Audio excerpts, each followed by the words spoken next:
Si je vous dis éperon, vous pensez immédiatement cow-boy. Eh bien, savez-vous que les éperons à molette datent du Moyen-Âge? L'éperon sans molette existe déjà depuis l'Antiquité. Jusqu'au 7e siècle, on n'utilise l'éperon que d'un seul pied. Puis l'utilisation par paire va se généraliser, tout cela pour affiner la direction du cheval avec l'appui des jambes sur celui-ci. À la fin du Moyen-Âge, on ajoute une roulette dentelée appelée molette à l'extrémité de la tige, au parapet simplement pointu. Les cavaliers adoptent aussi une nouvelle position qui nécessite l'allongement de la tige. Cette paire d'éperons date du XIVe siècle. Elle provient du musée de l'armée à Paris. Il est tout à fait rare et exceptionnel d'avoir une paire. D'ordinaire, on ne trouve qu'un seul éperon au moment des fouilles.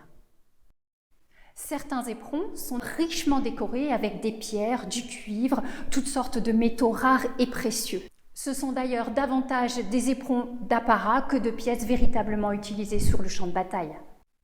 Pour comprendre comment l'éperon est fixé au pied du cavalier lorsqu'il est juché sur son cheval, allons voir la tapisserie de l'Apocalypse. La tapisserie date exactement de la même époque que les éperons que nous venons de voir dans l'exposition du XIVe siècle. Cette BD géante fait allusion au grand conflit qui oppose la France et l'Angleterre, la guerre de 100 ans. Dans cette scène, le chevalier au premier plan a été identifié comme étant le prince noir. Fils du roi d'Angleterre, ce chevalier richement équipé nous donne à voir précisément comment l'éperon à molette est fixé. On observe ici les lanières. L'une passe sous le pied et l'autre, qui est ajustée par une boucle métallique, passe au-dessus. Le tout permet de fixer l'éperon au solerai, cette pièce d'armure qui protège le pied. Les éperons dorés sont l'apanage du chevalier.